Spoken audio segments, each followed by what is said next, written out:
Hello and welcome to this week's episode of Mount Mindset. We've got Big Adam back in the hot seat and he's hot off a massive result, getting his pro card. And if you've tuned into the first episodes, you'll have seen the story so far was him going from a skinny dude all the way through to 20 stone lean to what is actually the truth about how to be a cutting edge competitive bodybuilder in today's age, dispelling the myths and going into the truths hardcore with no filter in Adam's dark and creepy style. But today in this episode, we're actually going to uncover the mental aspect. How do you actually win the little mental battles? We're going to talk about how he did it, what challenges he faced, how he managed to see it through, and really what was the outcomes of it. So without further ado, let's dive right in. So back in the hot seat, now you're a pro. Like, Kinda. Like, see, for people who don't know what a pro card is, what does that mean to someone that hasn't followed bodybuilding? Well, in the simplest form, I can now compete in shows where I can win money. Nice. There's obviously different federations with different pro cards. So this is the PCA Pro Card that I won. Kind of the one at the top is the IFBB one. That's the one you want, really. Mm-hmm. I'd say the PCA one's kind of a stepping stone on the way there. It's good that you have these federations because they're feeding athletes. They're like it's not like it can guide them. Mm-hmm. You know, it gives you something to break your goal down into smaller chunks rather than having this huge leap. Yep, I'd say like there's a few federations now offering pro cards. Some of them are just really fucking cereal box pro cards, really. Right. PCA are doing good things where there's cash prizes, like I say, and they're quite often they're paying your flights to go and compete abroad and stuff. That's still just IFBB always just holds the highest regard. Mm-hmm. And is like what is the PCA International Federation or the UK based? They are UK based, but they're also all over. Like they've got a massive presence in Asia, right. like Korea and stuff. They've got pro shows over there with like ridiculous banks of prize money. Really? Aye. What kind of prize money are they getting over there? I'm sure someone said there's something like $100,000 in some of the Asian PCA shows. Like, wow. But is a prize pot or is that for first place? Not sure. Not sure on that one. I think it might be first place actually, because I'm sure I heard something about the prize pot total being like $1 million or something. Right. But is that whereabouts in Asia? Is it? They've got them in Korea. There's China as well. There's a few of them. I see some of the dudes in Korea. I'm like, what? They look like their face literally looks like a boy, and then they have these like huge, like cartoonishly big. They've got shape. like the Asian genetics seem to be quite bubbly. Really good legs and really good muscle bellies and that. There's some really good guys coming out of there. Like bubbly, like what does the bubbly look like for people that don't? Just like a round and full muscle, if you know what I mean. Mm. It's kind of bubbly looking. Was that I can't remember his name, Chi Song or something, and the pecs that he had on him were just like he thought this can't be real. Like we must be looking at somebody that's photoshopped. Mm-hmm. That's almost what it is like with someone. They're also short as well. Aye, that's strange. It reminds me of, remember you ever watch Police Academy? They had Hightower. Probably back in the day. I can't really the big huge big guy that was in the Police Academy. He was huge. I worked with an Asian dude. He was Chinese, and he was like the most anomalous Chinese guy I'd ever seen. I think he was just under 7 foot tall, and we called him Hightower because nobody could pronounce his Chinese name. So he was called Hightower. And that's what I mean when you see these guys, they have that genetic look, and they always seem to have great calves. Mm-hmm. Just a very much an Asian thing. But it's good that they're getting a prize pot over there. Mm-hmm. And PC have got a good presence over there. Aye, they do. They're into America as well now, and South Africa, and the Worlds is this weekend, which is in Amsterdam. So aye, they're growing. Mm-hmm. Definitely. Yeah, that's pretty cool. So, I mean, it's a big journey from, I think the last time we spoke, you were talking about you were 11.5 stone. Right back at the start, so, yeah. I mean, like, you think to yourself now, you're in, a top federation with a pro card, mm-hmm. and then you showed up at the gym, didn't really know what bodybuilding was, didn't really know what it was, and was like, yeah, I'll start training people are egging you on, you should get into bodybuilding, and you were like, nah. Basically was, aye. And then ended up doing a show. It just ended up growing from there to, and now it's pretty much taken over my life. And see, looking back, did anything come to your mind where you thought, I'm going to have a crack at making this, what do you call it, a career? Do you call it what do you call what you're doing? I suppose it's like pursuing a dream and it's too serious to be a hobby. I'd probably still say it is a hobby for me though, because obviously I still got a full-time job. I'm not gonna make enough money to quit my job. So this is what people don't get. Like, they don't get that all these guys, like the guys at the very, very top, they've got sponsors, they've got money, they've got endorsements. They're literally paid to go and train, eat, sleep, and then you've got the guys coming up trying to knock them off their crown, and they're out doing like manual labour, full-time jobs. Like, there is definitely a power differential in terms of what opportunity you've got. Yep.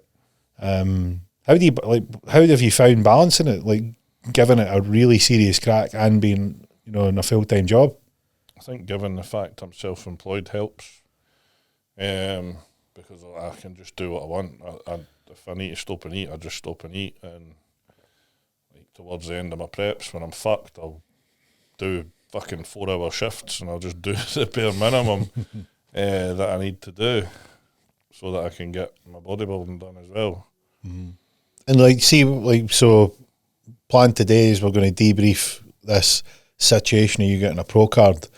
And it was really cool because the very first podcast that we done, I mean, it's great to actually speak to you when you're not prepping for a show, because I think people don't realise how intense prepping for a show was. You're in here with your food, you're low on energy, you're sort of, it's a very difficult thing to do when you're left to your own devices, never mind sit and actually speak to someone. So first of all, fair play for putting in a decent effort, and the episodes were really well received, loads of great feedback, and it's such a good community because it's tight knit. It is, yeah. And I think what happens is, like, people that are competing know how hard it is, so you get it's like they know, and you get so much credit for doing something like we go mid prep. I'm going to go and sit and chat about bodybuilding because they get it. Aye. They know what it was like. Were you saying your missus was competing, and she absolutely was your missus, wasn't it? She competed earlier in the year. Smashed it, to be fair. Absolutely squished it. Aye, squished it, aye. Which gave me a kick up the arse, so it did. Aye. So you were, last time we were talking about that, it was an outside, was it even an outside thought that you thought, I could go for pro? Like, were you seriously considering it? Obviously, it was always kind of like, it's the dream, really, isn't it? And then this prep was very up and down. Like, there was a point in the first half of my prep where I looked at myself and I thought, I don't even look any fucking better than last time. I actually thought I looked worse, and I was ready to fucking not compete at all. No way. I genuinely did. But I thought, at the time, I was like, well, I need to diet down anyway, so we'll roll it. How far out were you? Like, what, when you say starting the prep, so we're in November now. Like, how where's the start point in this? So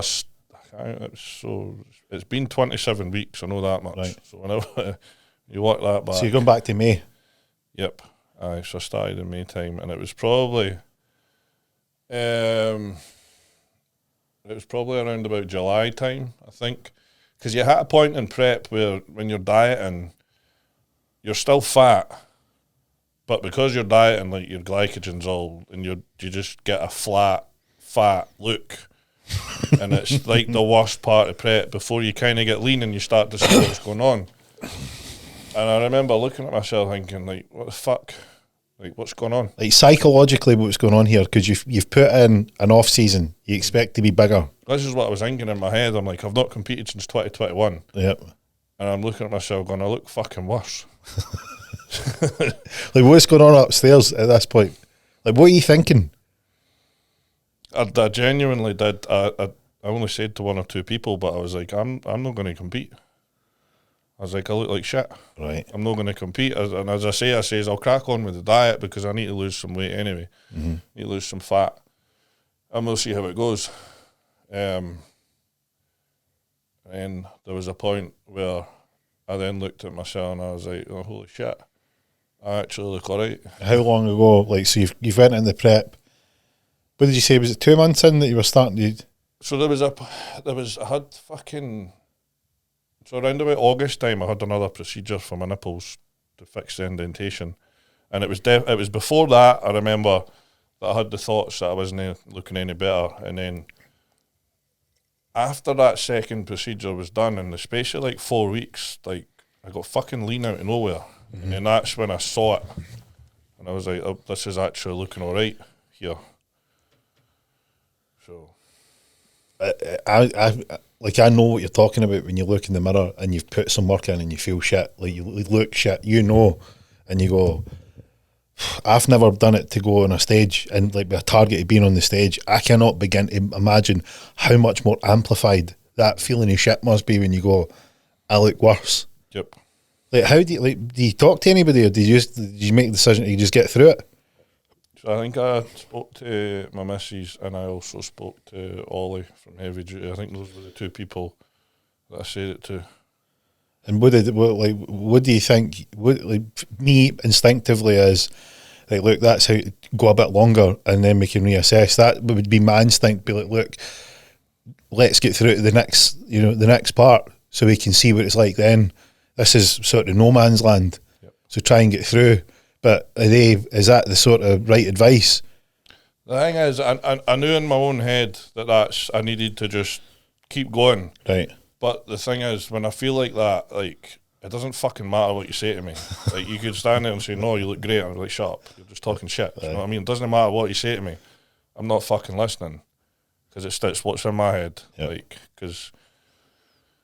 what I see, and then they're like, oh no, you do look better, and I'm just like, you're just lying to me. Yep. Because I think I'm putting myself in your shoes is that you need to recognise how you feel. You need to be like, look, I know that you feel shit and I know that you think you look shit, right? And that's just where you're at. You know what it's like when you get flat and fat. Mm-hmm. Let's get through to the next bit and then have a look then, because it might just be that this bit's making it skewed. So get to the next bit and we'll check it out. And if it really is your shit, then we can take it from there. But it might not be that. Mm-hmm. So crack on to the next bit. Would be my intuition. Yep. What to say is like, right, it's not telling you look great, because that's not going to work. No, that is not. You've made the call. I look shit. Mm-hmm. So telling you look anything but that is just. I'm not listening. No. If that's what you tell me. I think, to be fair, at that point there was a lot of stress on me because, as I say, with the procedure with my nipples, they were still indented. I was fucking fuming about the fact it was still indented because they were supposed to have fixed it once. And then when they finally fixed it the second time, obviously it took a lot of stress off me. So I don't know if that caused quite a shift, because obviously the stress hormone cortisol makes a massive difference in how you look as well. So you see, explain that to people that wouldn't know that, because I get it. I know what you mean. You see, get that real layer of water. You get that kind of puffy, inflamed look. Mm-hmm. Which is really as far away as what you want as a bodybuilder. You're looking for tight and lean and dry and hard. Like, you don't want puffy and cloudy and soft and inflamed. Mm-hmm. So like when you get stressed, what is it that you see it doing to your body? To be fair, the only time, like back then, I wouldn't have noticed that as stress at the time. It's just kind of looking back on it now. But there was one time in 2017 where I got stressed out before a show. Nothing to do with the show, it was just shit outside in my life that was going on. And it literally was just like watching my physique disappear. Just to go watery. And then when that gets in my head, I'm like, I'm watering over. It got fucking worse every time I looked at myself. So you've got watery, you've recognised that you've got watery, now you're thinking about being watery, which is ampling up the stress. Yep. Now the stress is adding to the watery look. Mm-hmm. Now every time you look, you then see the next addition of the next bit of stress as it builds and builds and builds. But this is why so many bodybuilders, right, they'll do a show And then, obviously, after the show, you'll go and you'll eat shit after it. And they wake up in the morning and like, I look fucking amazing. I should have ate a pizza before my show. Yeah. It's not the pizza. Stress. It's the cortisol dump. Yeah. Is why they look better. Because now they're chilled. Yeah. But they'll go on, I should eat pizza and sweeties before my next show because look how I look the day after. But it's not that. No. And a lot of them will not take the risk. No. It's too risky. I mean, you know what you get with what you're doing. You know what it's like to change anything. Like you're loath to change anything. You know, in an ideal world, you would want to completely replicate what you did before. Like if you got a really good look and you got a really good result, you'd want the show to be the same time, you wake up at the same time, the food to be the same places you bought. You would want to remove all variables. So they thought of changing something like, I'll go and eat fucking pizza and then show up the next day. Or I'll eat the pizza the night before. That would cause a big cortisol spike rather than a dump, I would imagine. People worrying about, have I done the right thing? Is this the right thing? I've never done it before. Do you know anybody, has there ever been anybody that's done that? Where they've done the prep, done everything, and just sort of timed it that they would then go and eat a pizza and then go to the show? I mean, there probably has folk that have done it. I ate a burger and fries, burger and 2 fries before the UK Open, but there is a little bit of bro science behind the burger and fries and a diazide the night before. What's the bro science on it? So obviously the diazide is your diuretic. So you load up with your burger and fries, you get the sodium in, and then when you take the diuretic, the sodium comes out and that pulls the water with it. So, I mean, to be fair, I woke up dry as fuck after that. Yeah. It worked? It worked. This Sunday before the show is the driest I've been on a show morning, I think. Well, I remember looking at your pictures because I'd seen the pictures, and I mean, I know like I was thinking to myself, and I don't know if it's the same as when you go to compete in a show. I don't think you want to be hounded with messages, and you don't want people hitting you with stuff. So I was like, I'm going to just like work back and watch here, because it's a bit like, when you get somebody that's had a baby, and then everybody piles in. You know what it's like on the other side. If you're a mum or a dad, you just feel like you're in the middle of a circus. You never actually get a minute to take it in. And it's like the people that are actually mums and dads, they'll come round in 2 weeks and be like, I would just let it get it out of the way and get settled in. They know. And it's the same thing. I'm like, I'll just wait and see. And when I was looking at the pictures, like, I think you'd messaged and I was like, holy fuck. Because the difference between your last show and this one, it was like, man, what a shift. What a seismic shift. It was just so, like, dry on that Sunday morning. And I just got drier as the day went, to be fair. Which normally it kind of goes the opposite way. You wake up dry and then obviously you start eating a little bit, so you don't stay as dry. But it was like I had to check in, send a video every 2 hours before a meal. And every time I was looking at them, I was like, I'm fucking drier again.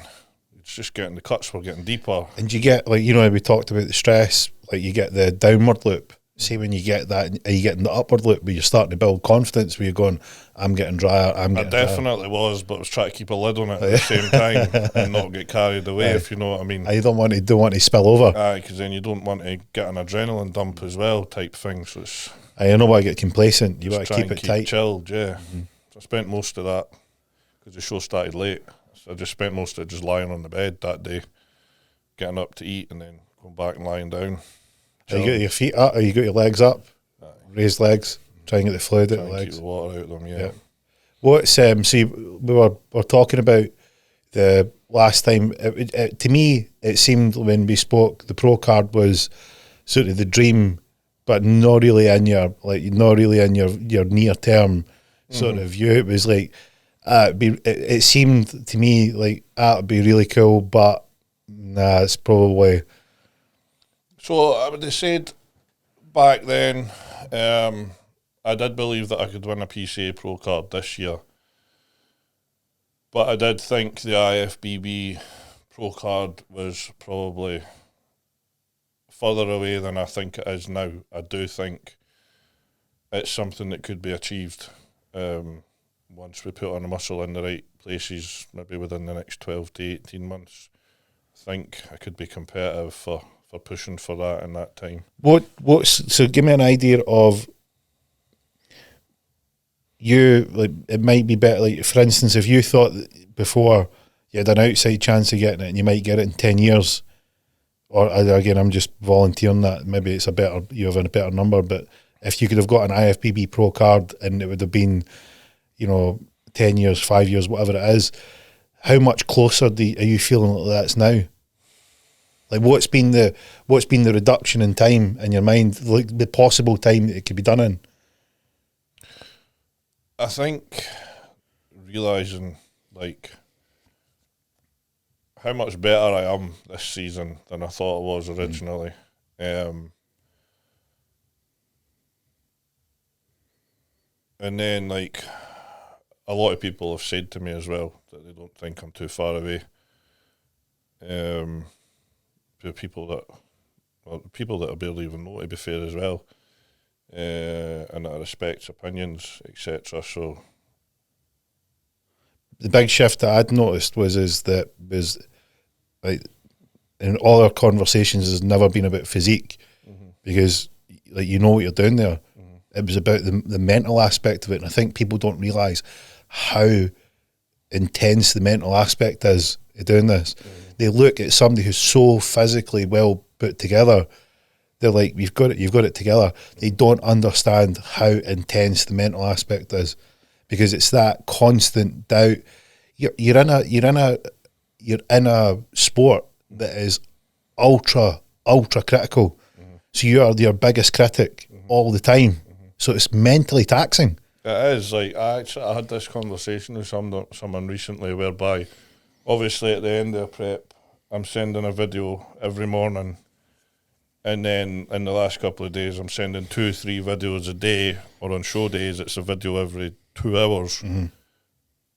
My missus takes the video, I send it, and I don't even look at it most of the time, because I'll just pick holes, or I might skip to see how my glutes are looking, but that's all I'm looking at, because I'll just pick holes in myself.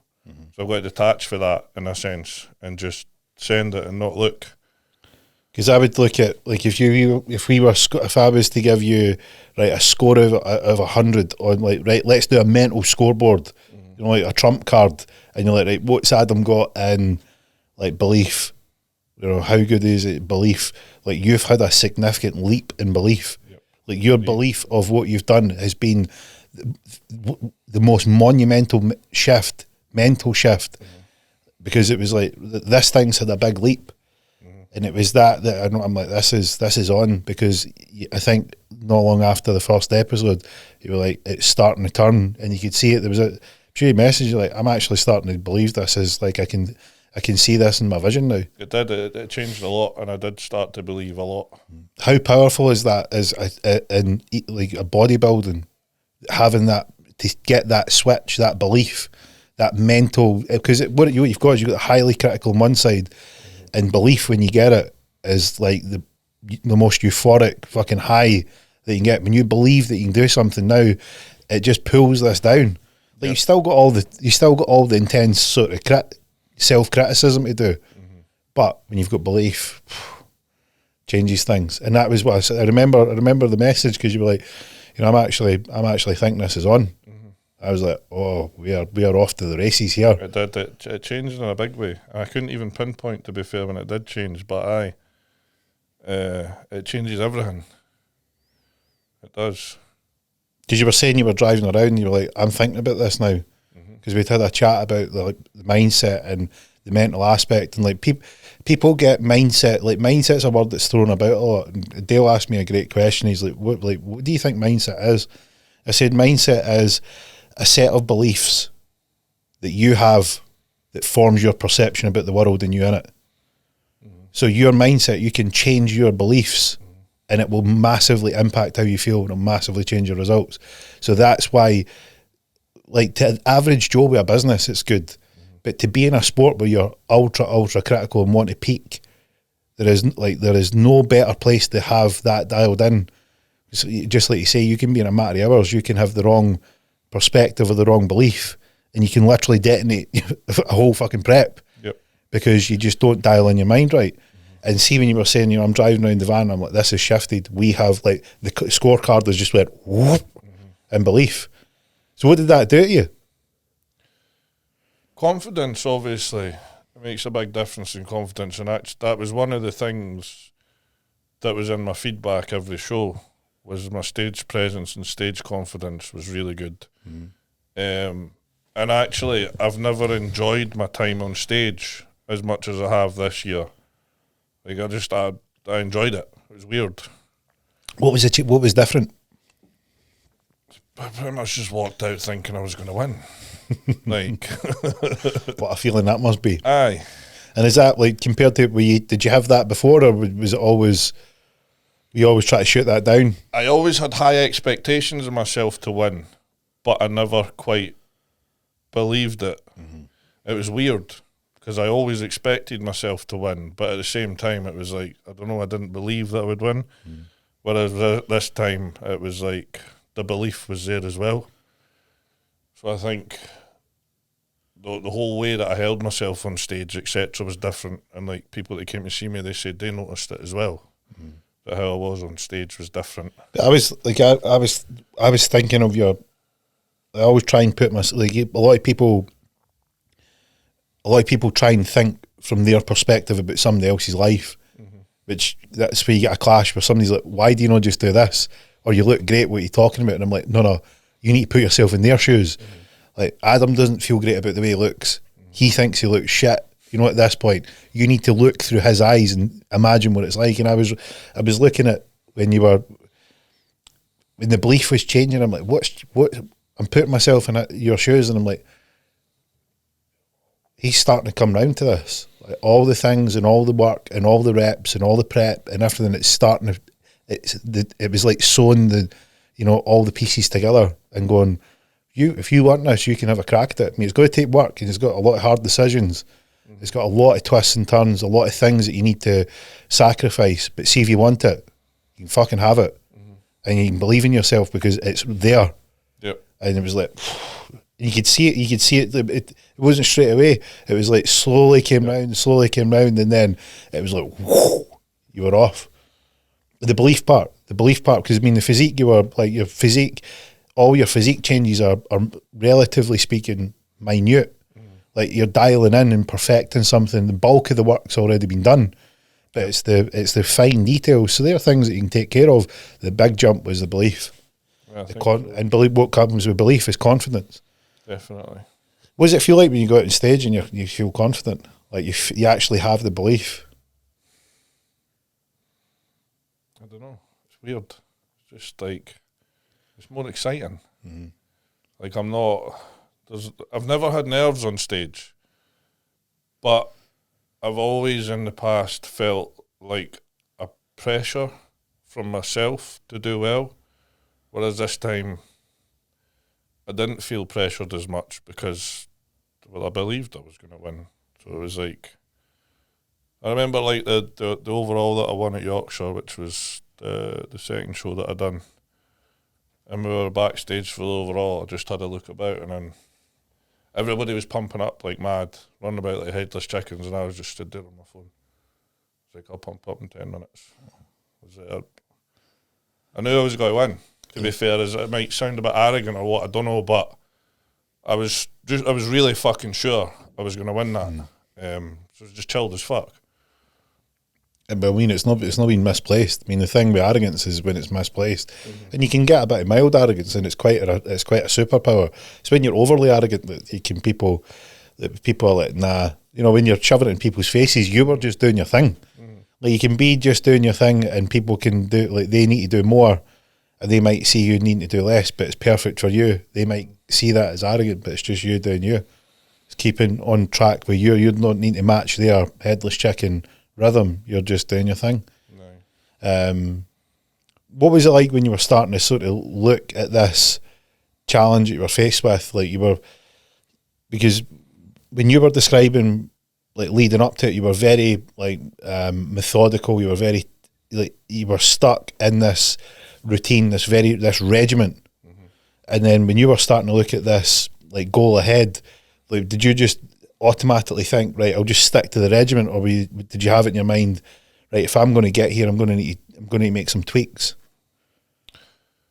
I mean, to be fair, for a while I'd had a feeling of being like stagnated in the gym and a little bit bored with it. And I did feel like changes were needed. Mm-hmm. Well, with your training? With everything. I felt like I needed a whole new direct. I almost felt like I'd lost the love for it, if you know what I mean. Was it like a loss for a love for it, as in that you didn't want to do it, or did you just feel stagnant? I felt stagnant, but it was leading me to think, like, maybe I'm done with this. Right. Maybe I'm coming to the end of this. And ultimately I made the decision to change coaches from one I'd been with the whole fucking time, 8 years, basically the whole time. Just because I felt I needed new stimulus, a new direction, someone new to answer to. And it's a tough, brave call, that. It was, because he was my best mate, so... I mean, taking, for instance, like if you take the meteoric rise, if you're with someone that's taking you from 11.5 stone to where you're at this point, I mean, that is a phenomenal accomplishment. Yep. Like, and you know, an absolute credit to both of you being able to pull that off. Because I remember you telling me what you were like, what you thought about in the gym. There's few guys that are going to make it with that kind of mentality of like, yeah, I'm just sort of dicking around in the gym, I'm like lifting weights, but I don't really know what bodybuilding is. Like, you are a fucking outlier that you are on the stage. Like, you are, like, there is no many of you that end up where you've got. No. And being around someone like your coach and the guys that you train with, like, they'll play a massive part in that. No, definitely. Because people don't realise, like, it's that support, them pushing you, them being there, you know, it's a big thing. Especially if they're, you know, you go a day and they're not there, you like, you know, you don't have the same kind of, you know, energy or the same sort of burst. Yep. So becoming this far and achieving so much and then making a big call like that, it's, you know, it's not a small decision. It's not an easy decision. It can seem, it's not complicated because it's easy to understand, right? I might be done with this, or my choice is finish up, or I need to have new stimulus. The choice is simple, but it's a very, very difficult choice to make. It was difficult, and it was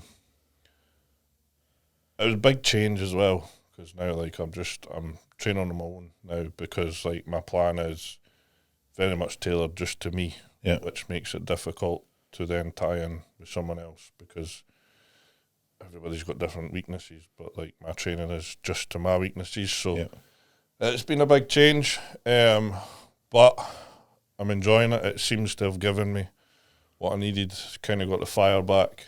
I'm enjoying training again. What do you think was the thing that got you the, like, what stimulation worked for you? What was the new, like, what was the thing that made you go, this is, you know, I'm getting my fire back here? I mean, the thing is, there's nothing groundbreaking that's changed with my training or my diet. I don't know, it's just, I think it's the excitement of something new, and seeing what we can do with it. Because I've done the same shit for 8 years now, and it's obviously it's worked. But I just needed something different to make it interesting again. I don't know. Aye. Well, I mean, it seems to be like if you've got so far and you've sort of exhausted how far that can take you, then you need to switch something up. It's like the whole thing, you can only, you know, take it so far, and once you've done everything you can, you need new stimulus, or you need to you need to go and do something else. And that's, you know, you go, how, like, what's the way to navigate that? That must have been so tricky, because you were in the middle of a prep. Well, obviously the plan wasn't so much that I decided to move coaches in the middle of the prep, although I had my plan was to change. Obviously the British was supposed to be my last show, and my plan was to change straight after that. So that was in motion. And then obviously the day after the British, I wasn't happy with calling it quits after the British, so I decided to do the other show. So what happened in the Brits? Like what made you want to roll it through? I got second. And I didn't like that. That wasn't in the plan. It was not. What did second feel like? Worse than third, to be fair. I've never been second before. I've only ever placed first or third. So second was even worse. So what was worse about it?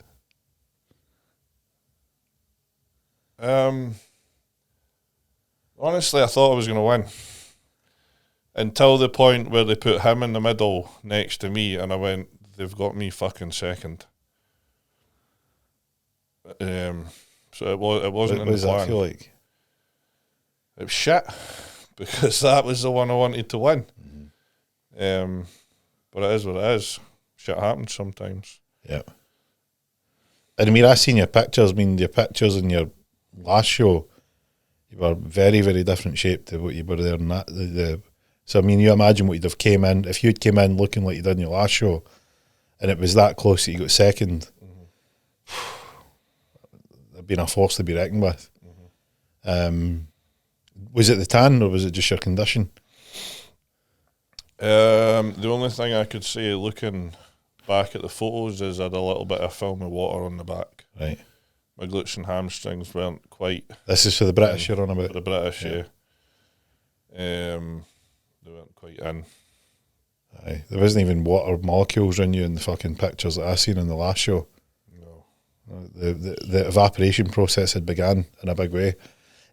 So you went to the British, you got second. So defeat tastes worse in second than it does third.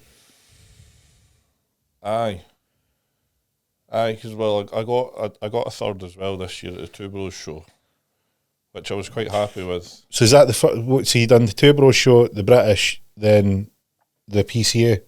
I've done 5 shows in total. 5? This year, aye. So what order were they in? So the first one that I done was the Durham show, which I was never supposed to do. I was still like 5 or 6 weeks out when I jumped into that one, and I think that must have been the one you were doing when we were doing the podcast. Aye, because was that the one where you had to order your trunks?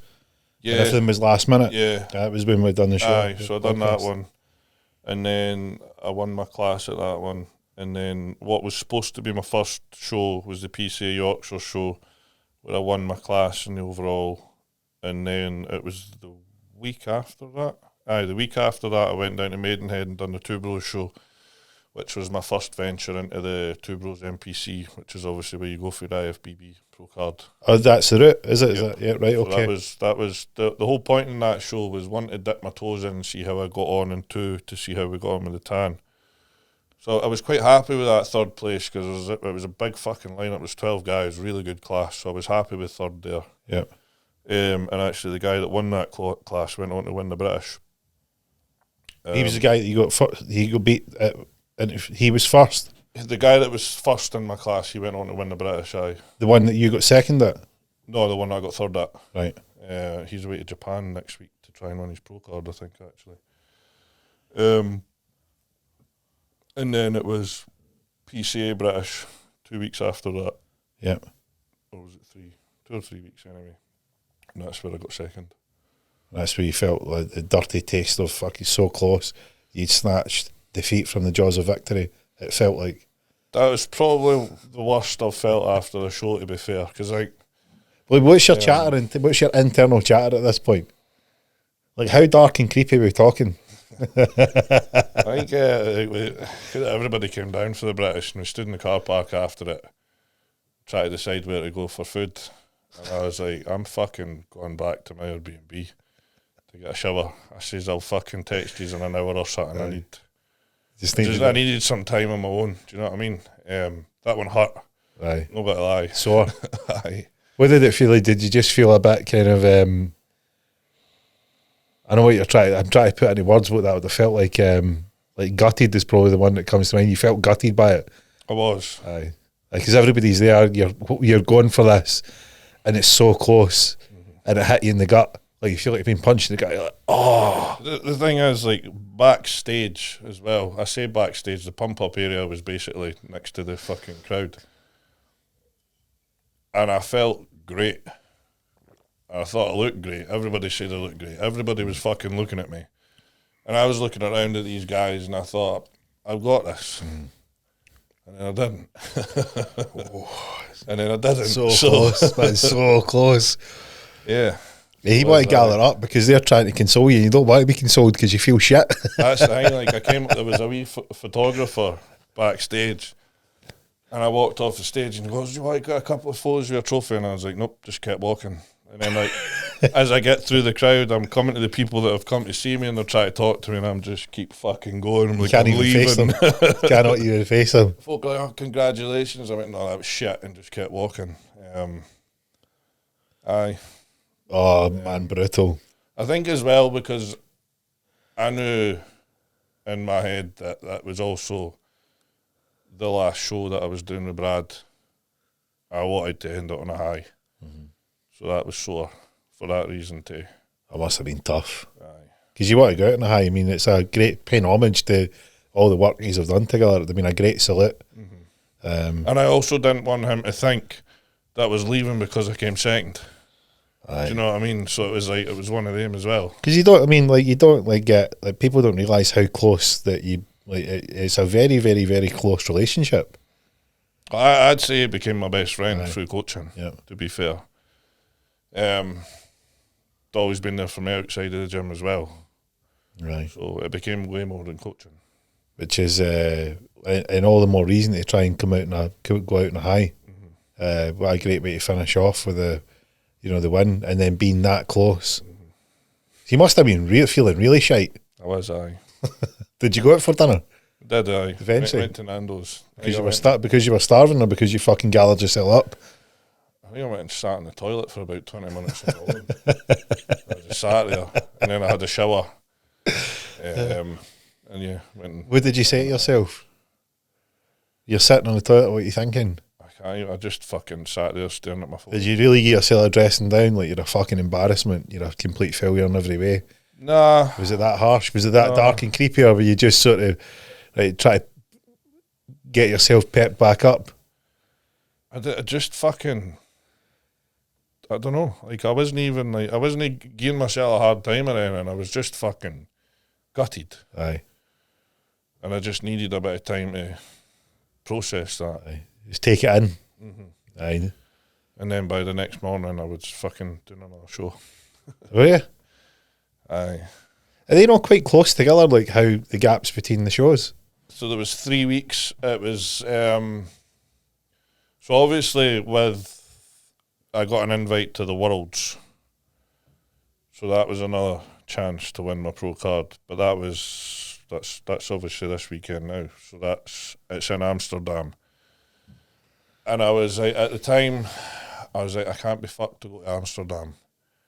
I can't be fucked with, one, the stress of trying to compete in another country and get all my food. Because I like to, like, when I go to a show weekend, every meal I've got is fucking cooked and prepped before we leave.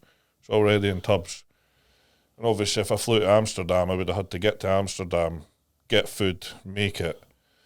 And then there was the expense in Amsterdam as well. I spent a shitload of money on competing this year as it was. So I wasn't keen on doing the Worlds. And then it was actually, my missus's coach had suggested the show that I ended up doing was a pro qualifier. So there was a chance to get that pro card. So a pro qualifier meaning you could win the card? Aye. Right. Shout out to your missus' coach. Fair play. So I think it was the next morning I got up and I texted the new coach. Well, I think he had texted me or something, and I says, what about the UK Open? And he basically texted me back. He says, if you don't feel done, then you're not done. So let's do it.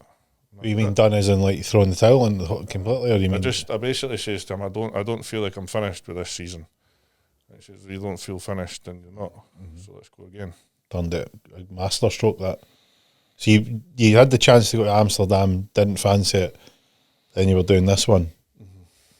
Like, what's the belief like at this point? Because you've had a fucking real gutting result, but your belief's high, confidence is building, beliefs increasing, and then you get a dent.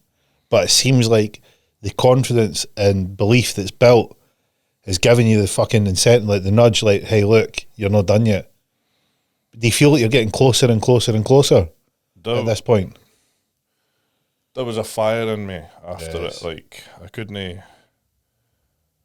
leave it on that. I wasn't, like I say, I didn't feel finished. Yep. So, I still fully believed I was going to win my pro card at that show as well. That's good. That is good. That's where you need to be. You ever seen the Tiger Woods interview? The fucking, it was his first competition talking about belief. Never seen it, no? Oh, you like this. You know, you talk about being like arrogant or confident or cocky and like what's the right way to do. So like the reporter, the guy that's doing the sort of interview is a former pro golfer. The idea that you get is he's just recently retired. So Tiger's arrived at his first professional tournament and he's just the young upstart.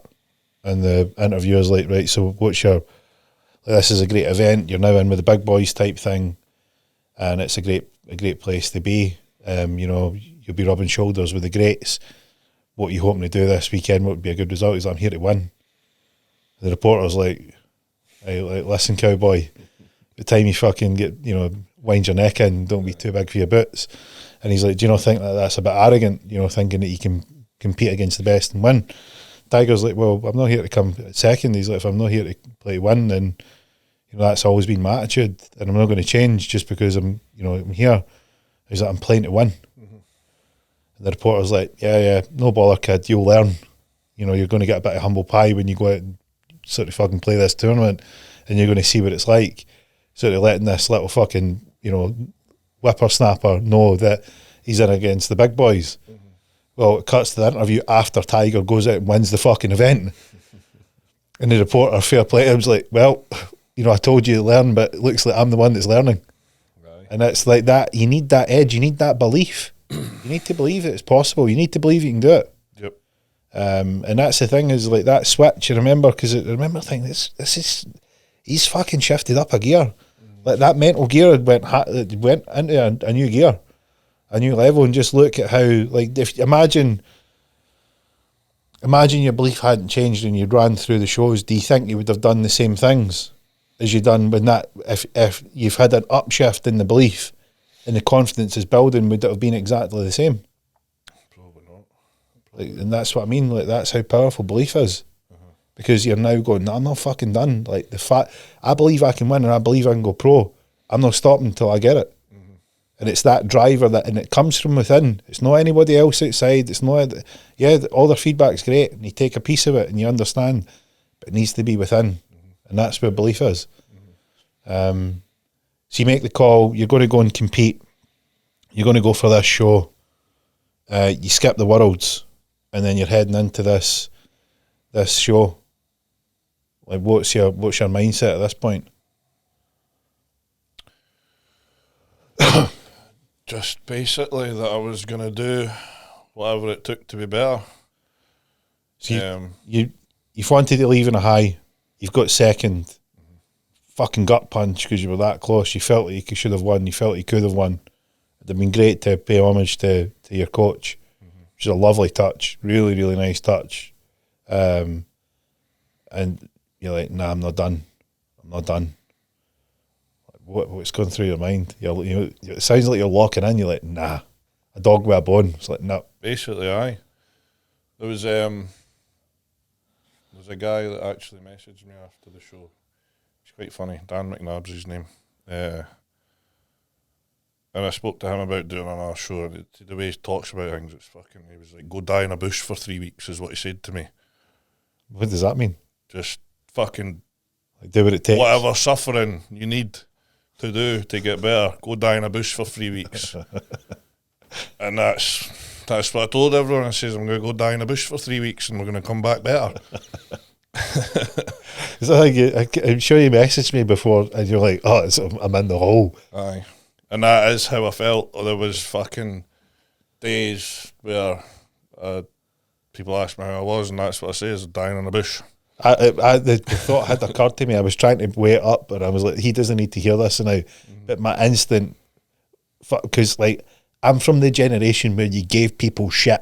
Like the more you get, the level of closeness you have to someone is measured by how much shit you'll give them. No, I agree. And I actually thought to myself, Adam could hear right now. I could respond, but mate, your missus fucking scooshed this, and you're talking about dying. She's so much better at this than you. I was like, he doesn't hear this right now. You should have just said it. So your missus fucking scooshed this. What are you talking about? You're giving it the hypochondriac dying in a bush, mate. She's fucking all over this. She definitely had some dying in a bush moments. She did, but she did well for a first prep. But it's the point at the end where you become so tired that you don't want to fucking move, because like when your body gets that lean, it doesn't want to be lean, so it's trying to stop you moving to conserve energy. And that is the worst part of it. It's not the hunger, and that's what I mean by dying in a bush. Like, I don't even want to get up off the toilet to do a piss. That seems like too much effort. And also at this point, like in the last 3 weeks, I didn't do any cardio. It was all just like keeping my food low, and I was to do 12,000 steps a day. Which to some people, 12,000 steps isn't a lot. It is to me. I'm still lugging 20 stone about, even when I'm fucking lean. That blows my mind. 20 stone lean. And fucking the worst times is like, see when I've got the wee man, and he doesn't fucking move much, and try to get 12,000 steps in around him. There was one fucking, was it Saturday or Sunday night where I went home, and I was like, I've still got 5,000 steps to do. So I ended up having to walk the dog for about an hour. It's getting yourself a good talking to. Just to get those 12,000 steps. And I got it every fucking day. In fact, I was over it every fucking day. But that took a bit of getting used to. After a few days, I'd kind of figured out how to get it into my routine without fucking ending up with 5,000 steps the big at the spikes. end of my day. I haven't been left with a big tally at the end of the day. Because to me, a normal day is like 7,000 or 8,000 steps. Mm-hmm. But like in an off season, I can easily be as low as 4,000 or 5,000 steps, easily. How are you doing so little fucking steps? See, when I'm at my work, I don't move around a lot. Like I'm in somebody's house, I'm doing the kitchen. I'm not like walking around that much. Obviously, I've got the dog, so the dog gets walked twice a day. But that's the bulk of my steps done. When I'm at work, I don't move that much. I'm driving about a lot as well. Aye, I know. And that's the thing is like well, what do you like? See when you're getting close to it. You're getting close to the end, getting ready for the show.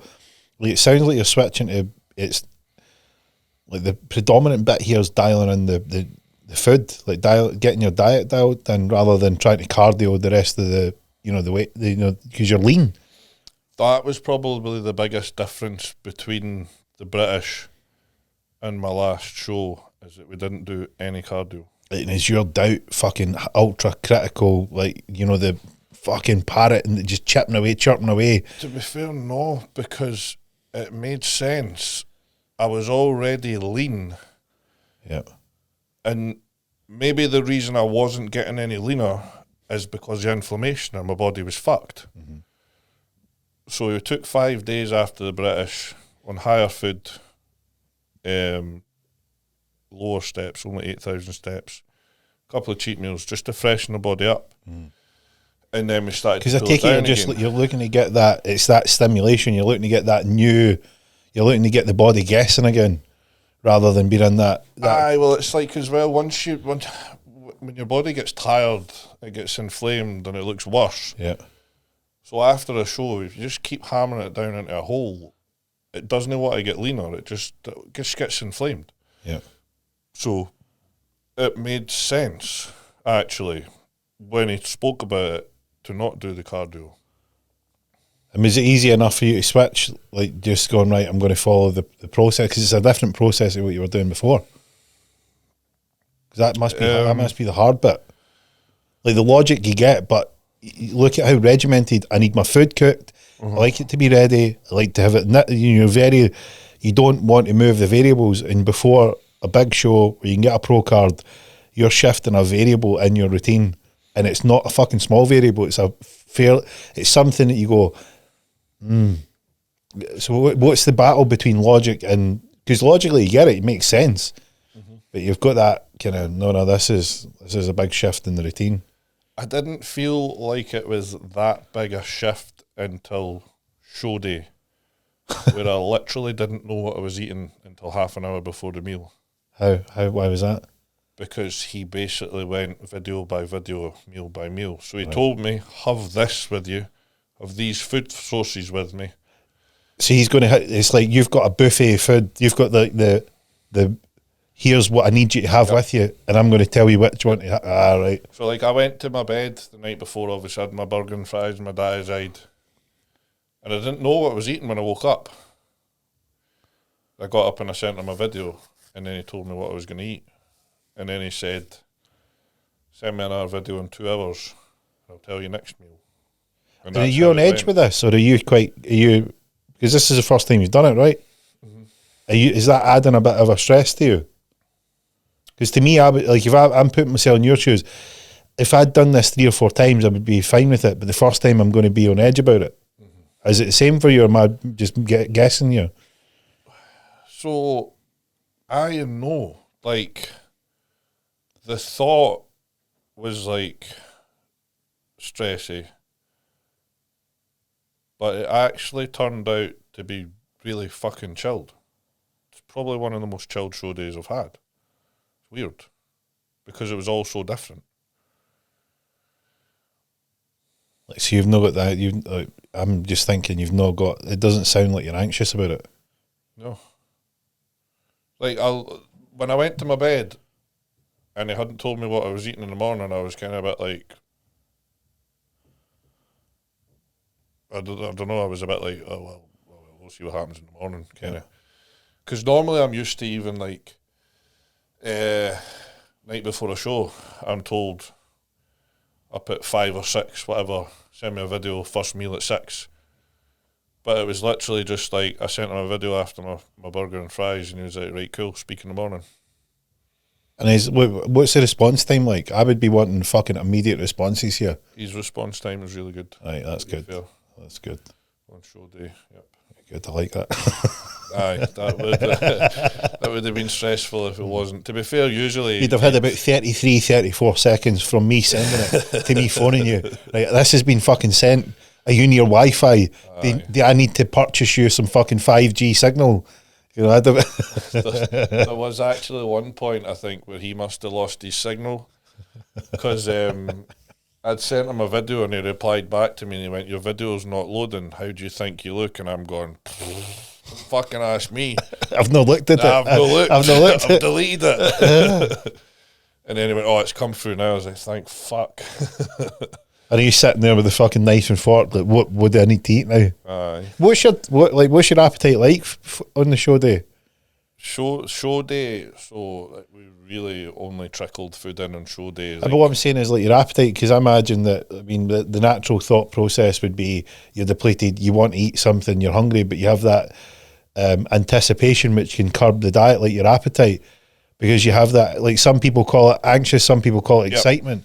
Like I tend to get excited, but some people like, you know, my stomach's not. I tend to be quite excited about things. Like when I've took part in events, I would describe the energy as excited, but it means I'm not hungry. Like, is that the same? Generally on show day, I don't struggle with my appetite. I'm usually just pretty chilled on show day, to be fair. Why are you so chilled? How do you get chilled? Because that's cool that you've got there. I've always been just laid back. Like, I remember my mum telling me that parents' evenings and that teachers would tell her I was so laid back, I'm basically lying down all the time, and it annoyed them. I've just always been laid back. I don't know. But that last show was probably the least I've eaten on a show day, so it was a struggle, because I was having like maybe most of my meals were like rice cakes, a bit of chicken, some dark chocolate. So it's like 3 rice cakes, 75 gram of chicken, and 20 gram of dark chocolate, and it was like. And you're just trickling it in. Aye. And then very much throughout the day, was it like pretty? Was it pretty varied, or was it just a case of a wee bit more and a wee bit more? basically just a wee bit more. I think before I went on stage, you went in with a bit more. There was some jam. What kind of jam? Strawberry jam. Just normal jam. Aye, and then is that to get the glycogen up to try and fill the muscle out a bit? Just get the sugars in. Yep. And then the jam's really good. Like it's almost instant. That's what you want. Like jam or honey or something. Like it'll ram the sugar. A lot of folk before stage will just squeeze the honey right in their mouth. That's do they? Aye. Or sugary sweeties. Right. Backstage for a pump up. Aye. And then I think between my class and overall was probably the most I ate, which was like five rice cakes with 10 gram jam on all of them, a couple of crispy squares with peanut butter and salt on them, and some more dark chocolate. I think that was the most I ate that day. So see when you're getting in there, like how was your confidence when you're seeing how dry you were? Because I remember seeing the picture, I'm like, what? Like I could tell the difference. I was like, wow. Like what's that down to your confidence, or at this point are you trying not to look because you don't want to start picking holes? I'm trying not to. Surely you must have known, because we were erring on the side of caution with the food as well. There was still a worry in the back of my head of going flat, especially because we'd used diuretics. Because it's going to flush it all out. It is quite easy. You can wash flat. Too much out. And I'm used to eating quite a bit of food on show day. Like I'm sure at the Oxford show I ate 4,000 calories before I went on stage. So like the difference, and it was like it was trying. And it was when I think the show ended up running late. It was meant to start at 3, and it actually started at 4. So we had planned my last proper meal was at 2:30. And then when it ran on, I was starting to go, I was not really fucking eating anything for a while. I was starting to worry I was going to go flat. But I ended up fine. I did fade a little bit coming into the overall, but that was probably partly due to the length of the day. And because it was like 8:30 before I finished overall and got off stage. And also obviously once you've been on stage once and you've fucking squeezed everything so hard, it's a tendency to fade a little bit, but then you've got to go back on again. What are you doing to replenish yourself in between like the overall and? So that was when I had the meal, the biggest meal, with the rice cakes, jam, squares, peanut butter, drank I think half a litre of water, and then sat with my legs up to try and get any fluid out of my legs. And are you starting to feel very confident? Are you trying not to try to keep a lid on it? Because I was like, you must feel confident looking like this. Well, after my class, I had obviously seen a couple of obviously the other classes backstage, and from what I seen, I was like, the guy in medium might give me a push. And also other people had basically said that pretty much they thought it was mine, so I was confident. But going into the show, actually, I thought it was a pro card per class, but it ended up not. It was only one pro card for the overall, so then it was like, well, I really need to fucking win the overall now, or I'm not getting that pro card. So it was almost like that little bit of pressure almost creeped in again, because I was like, because it was actually when I came off the stage, the guy that does the mic is Stephen, who also runs the Scottish show up here. Because he says to me, he's like, obviously he knew I went for the pro card, so he went and checked with the judges about the pro card, and he's like, it's still in for the overall. And I says, thank fuck, because that's the only reason I came here. It's the only reason I'm at this show. So there was almost like a little bit of added pressure there when it came to the overall, but I was still fairly sure I had it. Yeah. And when you get announced and that's it, you've got the pro card, what does it feel like? Is it relief, or is it or could you enjoy it?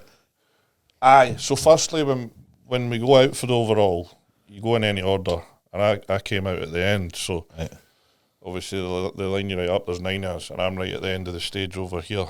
And then then they done a round of posing, and they moved me to dead centre. So that's when I was like, son, that's it. We are in.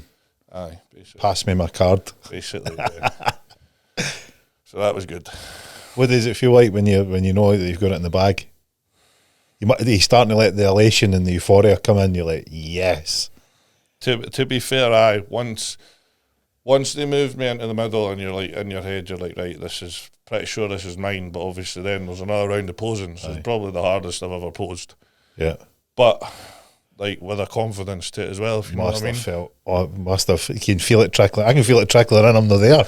I can feel it where you're like, whoa. Aye, so then they send you back. And you get in that bit where you're like, don't get too fucking cocky because it's not been called yet. Is there a bit of that? I don't. To be fair, I don't think cocky's. It's no me. It wouldn't be. But it was just more. See, I'm fucking cocky. I'd have let it fucking ooze out of me. I'd have had it been ripping.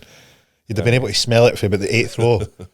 You'd be like, this guy's got it. He believes he's got it, even if I didn't. I think my missus said there was a guy like that in the men's physique overall, men's bikini.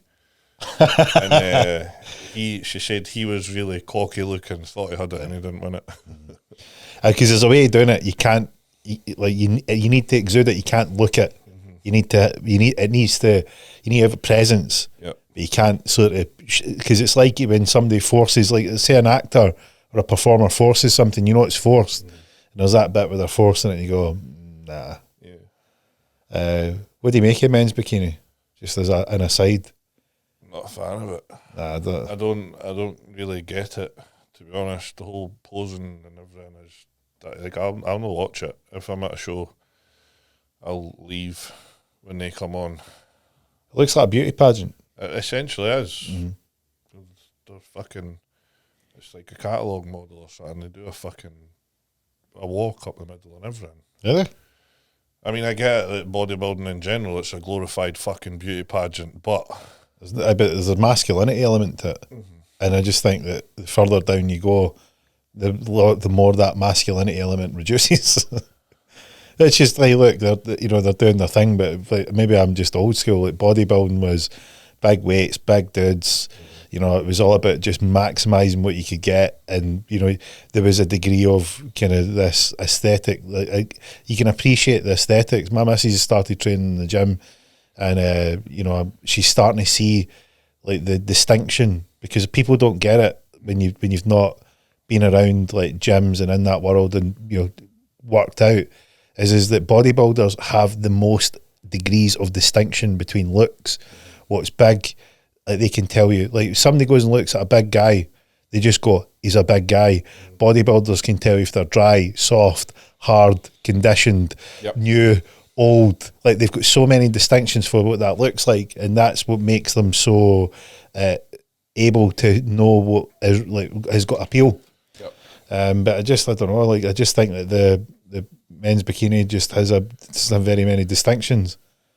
No, I've never understood it. I actually remember when I met my first coach back in whenever it was, and I spoke to him about wanting to do a show.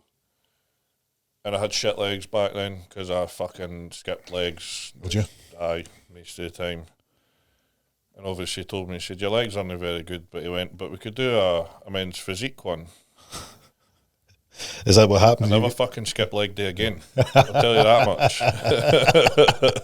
Is that all you needed to hear? That's all I needed to hear. You've got shit legs, mate. So go to get on the board shorts and go and parade as a bikini model. There was a show in Aberdeen. So I think this was in like August or something. He says there's a show in Aberdeen, however many weeks it was, you could do that in the board shorts. And I was like, no. And he says, well, I reckon it'll take about a year to bring your legs up. By Christmas, his words. He says, right, we're ready to do a show now. I just love the whole kind of knowing what screws to turn, just turning them. Big Mikey turned his screws real good. I'll tell you about this off air. And it's about being able to turn that screw one way and really fucking torch him, and then turning it round and be like, yeah, we've got the carrot that you need. And that one for you is like, you've got shit legs, so do you want to put on the shorts and cover them up, or are you going to fucking get in the big boys club, start training? I'm not having anybody saying that about my fucking legs. I thrive more on the negativity, and that's what I had this conversation with my new coach when I signed up to him. I literally says to him, I says, if you're going to blow smoke up my arse every week, it'll no last. Says, I don't want to be told I'm great every week. Yeah. And that's about understanding you, because the good thing that you've got is you've got the awareness that, I think we touched on this last time, is that like it's how people frame things. And you've got negative framing, which you can make work. Negative framing is not a bad thing. Like if you frame things negatively, you're trying to get away from that to the result. Somebody that's positive framing, they're pushing that to get the result. So it's just a matter of like, it's, you know, 1,000 roads to the same place. But it's understanding that that's your setting that you work with. And rather than trying to change and saying, look, Adam, you should look and notice that you're great and you're this, you're like, nah, that's going to be like fucking, you know, wasp things to you, like, ugh, no, tell me that it's shit, tell me that I need to work harder, tell me that I've got this to do, because you're going to graft away at it. Tell me I can't do something, I'll find a way to do it. And that's your like mode, that's your combination. And you go, that works for you. So don't reinvent the wheel.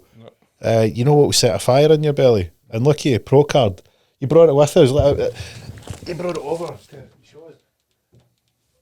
I did think it was going to be a fucking bank card. Is this what you get? What you get, aye. Did they send you a cut? I can see the fucking tan on the back of it. Is that your tan? The gold tan. The dream tan. So what are you going to do with this? You're going to get it? You get it a wallet size one, so you can fucking flash it like the FBI. I don't know. I need to do something with my trophies and shit, because I've just dotted about the house at the moment and it's getting a bit cluttered. Aye. I'll put some shelves up or something. Aye, nice. That's cool. Long time. Well, I mean, I'm fascinated that you've got here. You discussed this, and it was way out your view. It wasn't there. Like it didn't. It was like when I spoke to you, you were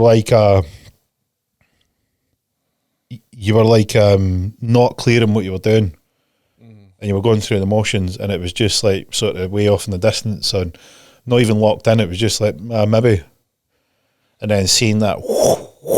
Just whirlwind changing, and then you're back. And what is it? Not even months, 2 or 3 months. No, so if I came, where was the Durham show? The Durham show was. You were in here first when the Durham show. In fact, I was in here. It was on my birthday, so that was the 1st of September. Was that the first one we recorded, or the second? First one. You'd been in the Durham show. It was your birthday. Aye, that was the first. You came back up for Durham. You needed to get your trunks ordered last minute. And you came in, and because you were going straight for you hadn't planned to do it, and you were going into the next one. So from September to November in like 2 months. So you had September, October, and we're into the start of November here. Just a little over 2 months. When was your birthday? First. So just over 2 months. You went from, I don't know, maybe I'm done with it, and I don't really know, and I'm going through the motions to fucking wham, there's a Pro Card. Like, as far as like hey, does visualization work? Does locking your mindset in work? Does building belief work? 2 and a bit months from to there's your Pro Card. Fucking hat off to you, man. I didn't even know where it changed, but I remember sitting on the sofa with the missus one night, and I was like, I actually fucking believe now. He messaged me saying that you were like, I don't know what's fucking changed. He's like, but since talking to you, I've been driving about my van and I'm thinking about this in the van. Oh, was I? You were like, I'm thinking about this. And I'm like, yes. And what I had in my head was like that flame, and I'm like, let's fucking fan this. Yeah. And it was a bit understanding that it was like, for you, it was a belief. It was believing that it was possible. But it's a funny combination, because I'm looking at it not like you go to your coach as what should I eat, how should I train, like the physical, like the material parts, but the mental part for me is, how do you take someone that's as negatively framed and as dark and as creepy as this fucker, and then show him a path that he can believe? And it was just that, and seeing it just go like that, it was like a click. You're like, this is fucking on. And it wasn't like a light bulb, but it was sort of like it creeped in. Does it seem like that? It did, aye. It did creep in. And as I say, it was just one day I was just like, I actually believe it now. What did you say to the missus? that? What'd she say? I can't even remember. Obviously a fucking pivotal moment there for you, Adam, aye. Real watershed. Probably wasn't listening to what she said. Key to a successful relationship, might add. To be fair, I think it was something along the lines of good. It's about time, I think, is what she said. Yeah. But she believed that it was happening. Funnily enough, so I met her very early on. In fact, right as my last prep started in 2021. So she was right in at the fucking deep end with that prep. And the first show I done that year, I won the overall, the Saxon, and she bought me a big cookie from Millie's that she wrote on it. She got written on it, IFBB Pro Card incoming. So she believed from back then, I guess. You're not going to be a fucking turd and say that was a wrong cookie to buy, are you? It would have been fucking awkward if I hadn't won that show, though, and she's already got the cookie. She'd have to bin it. But that's what I'm saying is, like, you can't, like, you've obviously fucking failed Brad in spectacular fashion that you only got second. You can't let your missus down. I apologise to him for that, though. Sorry I never won. You can't let the missus down with the IFBB Pro Card incoming. Oh, can he? So what's next for you now? Are you competing anymore this year, or is that you done? No. Aye, I'm obviously, as I say, the Worlds is this weekend. I'm obviously not there. You're all clearly not there unless you're fucking teleporting there. I had no... Like, it's a good... I'm in a really good place to end my season. I feel like I'm content with what I've achieved. I could go to the Worlds. What a fucking roller coaster it was. Aye. I mean, I've literally followed along from... Gio, I'm here, it's my birthday, don't even know if I'm done with this shit. I'm not even sure if I fucking love it anymore. And ordered trunks last minute for a show I wasn't supposed to be at. I'm like, right, mate, you're fucking all over the ship here. Holy fuck. To then, hey, look, I've been invited to Worlds, I've got my fucking pro card. And then being so close to the jaws of victory and just fucking so close and just missing out. And because it didn't go in a straight line for you. Making the call, fucking sitting, making that decision, with your coach and stuff like that. Fucking tough calls. But look, along the road to success is hard choices, we're all faced with. And you've got to then make the call. And your season has been building belief, having a vision, making the tough calls and riding it out. And look, but it's materialised. It's fucking great to watch. Yep. And it's not like we've had to wait 2 months. No. 2 months, 5 shows, boom. It's been a busy couple. What you said that you spent a good few quid in competing. How much do you think you've thrown at it? A fucking lot, to be fair, between like travel, accommodation, entry fees. The Two Bros show in Maidenhead, I worked out just travel, accommodation and entry fees was about 500-600 quid. Obviously that doesn't include any of my food, fucking gear, everything else. What do you think a total, like, what would be the average cost to compete? Like food, gear, accommodation? So, I mean, I'm reckoning you're going to be into, what, $3,000 a show? Done 5 of them, that's 15 grand. Yeah, it's going to be far away. Probably more than that when you count the food. I hope not. It doesn't help with the fucking prep spending on top of it either, to be fair. What do you mean the prep spending? Was it like tan and stuff like that? No, just buying shit because I'm bored and hungry. What, like fucking impulsive buying? It's a fucking thing, by the way. Like, is it? Aye. What's like? What? Tell me what it's like. I don't know. It's like, but it's actually a thing because other bodybuilders will talk about it. Like, well, fucking fill me in. I don't know anything about it. It used to be. So I used to do my cardio on the bike. So I used to sit on the bike on my iPad and buy shit. Like what kind of shit?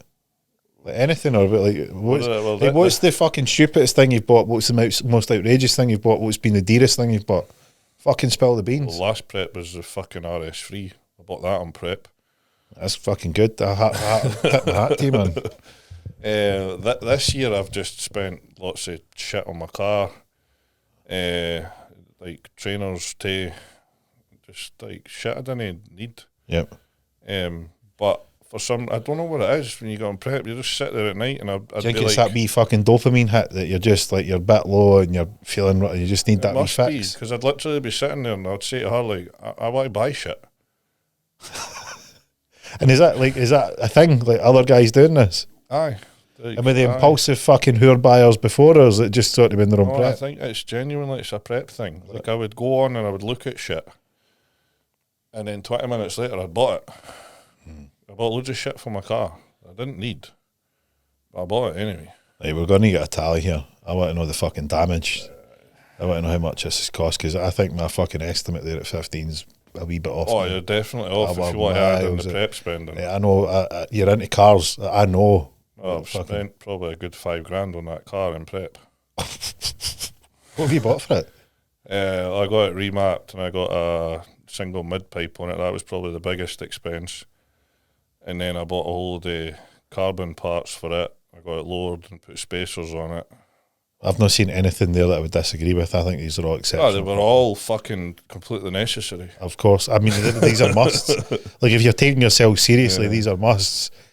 You should have been called it if you hadn't done it. Like, is there anything you still need to do that we can fucking hound you for that you should still do to the car?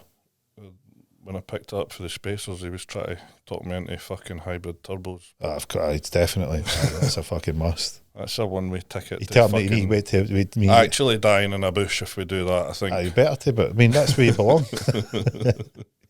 You can get Scoops to tattoo another creepy fucking design on you because you died in a bush with hybrid turbos. What would that get you? What would hybrid turbos get you? I didn't even ask him. You should have Over the 600s anyway. There's some fucking decency you can ask. See, look, what kind of bush am I going to die in? Well, the first thing I asked him was how much, and he didn't answer me. Forget that. We don't need. These are small details.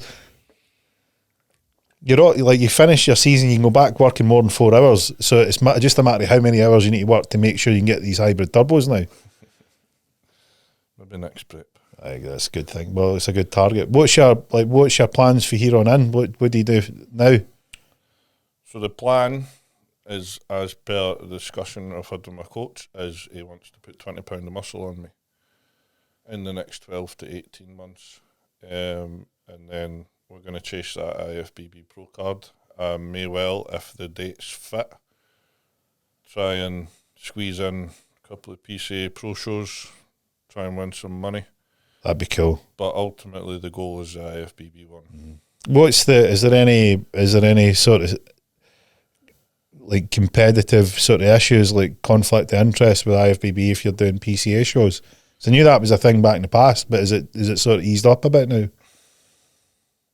I think so. Yeah, I think so.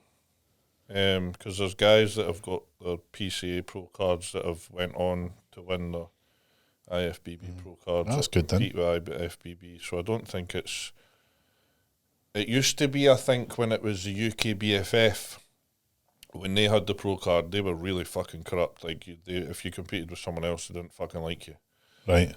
But it's different now. Like, they're bringing in for the two bros stuff. It's usually the judges are international and stuff as well. So, I think there's definitely less of it now. But Must be some fucking cash to put on a show.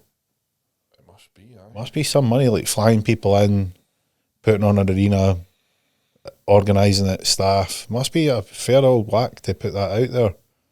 Aye, But they must be making a fair bit of money as well. I know. Aye. Hey, they're not doing it. They're not doing it out of the goodness of their heart. Oh, like your two bros entry fees are fucking wild. Are they? Aye. Like what's? What did I work? I can't. What did I spend? Sure, I worked out that your registration plus you've got to have an NPC membership, and then I'm sure if you were to buy the show tan and the photos as well, you were $350, $370. Seems all right.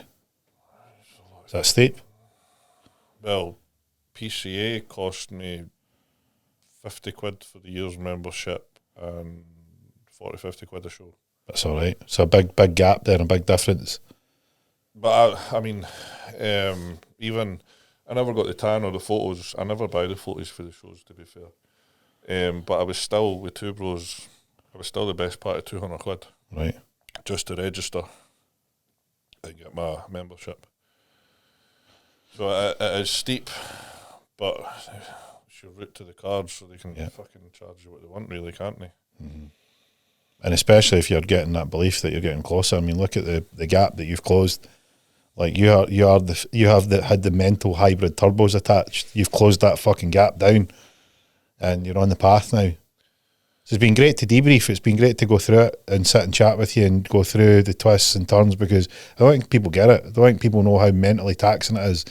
Like I've always been fascinated with the mental aspect of it, because it's people are quick to jump to the outside world who's never really sniffed it. Like, it's all steroids, it's all drugs, it's all, and they're like, you don't fucking know really what's going on. Like, you think that that's just guys that are juiced up. I mean, yeah, juice is an element, but you have no idea the work that goes into this.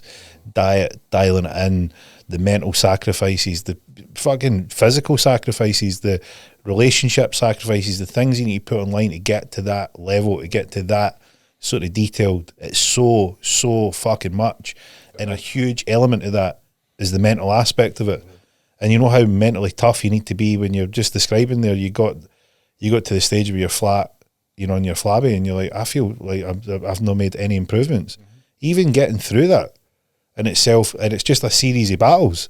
You're battling when you're fat and flat. You're battling when you know what shows to go for. You're battling, what you should do. You're battling, how's your diet. There's all these sequences of battles to, like, winning the war or winning the outcome is a series of many battles, and those many battles are all mental battles, because the physical aspect you can take care of, and people don't realise, like, you go to the gym to train your muscles. Where do you go to the gym to train your mind? Like, that mental aspect is fucking hard. You ever seen anybody that's been, like, really good and then fucking mentally just cracked? Aye, I do actually know one or two guys that have got potential, but mentally It's not there. they don't. So aye, definitely. I remember Dorian talking about it. Dorian was like, he's like, he mentally had it. He's like, but there was guys who were genetically way better than him.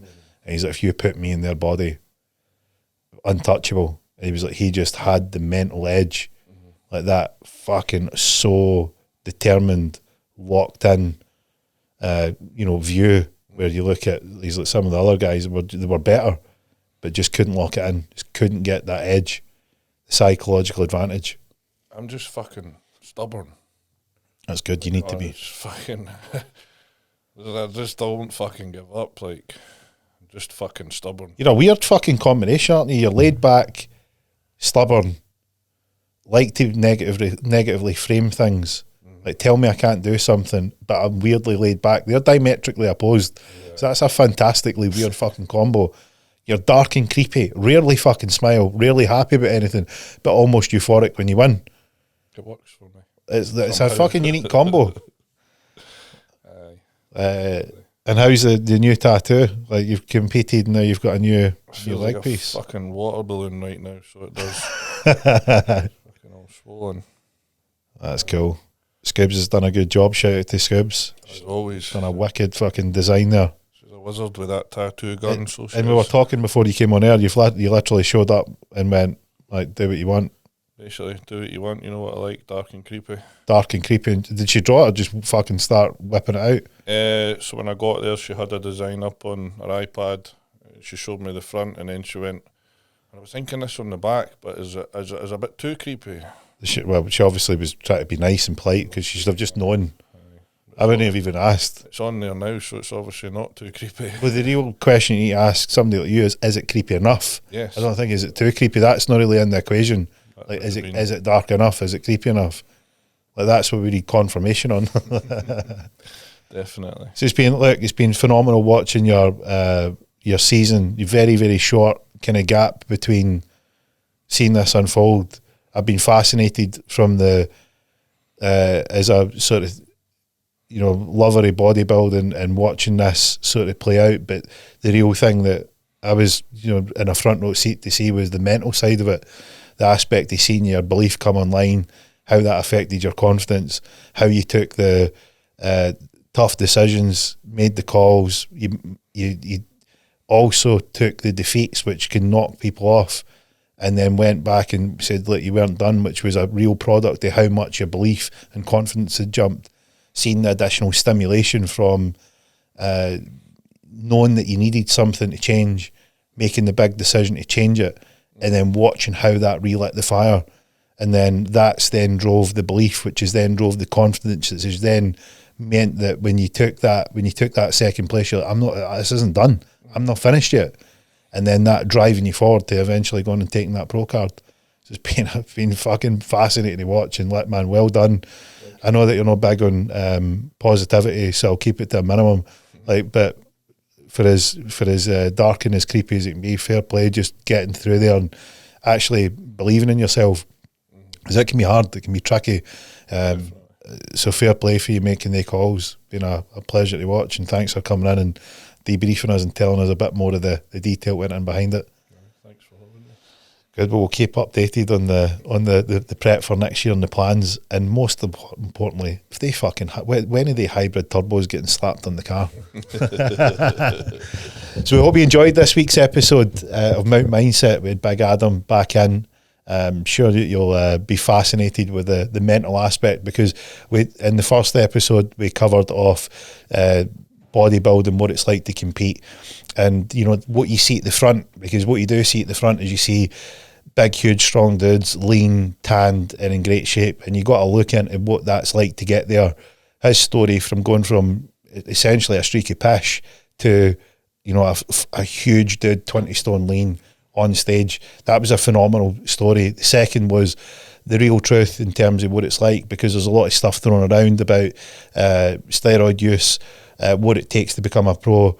Adam just came, laid it on the table, and that was really the second episode. But behind the scenes, and what I was seeing was what was going on in the mental aspect, and seeing him shift up a gear in terms of belief, getting that fire back in his belly.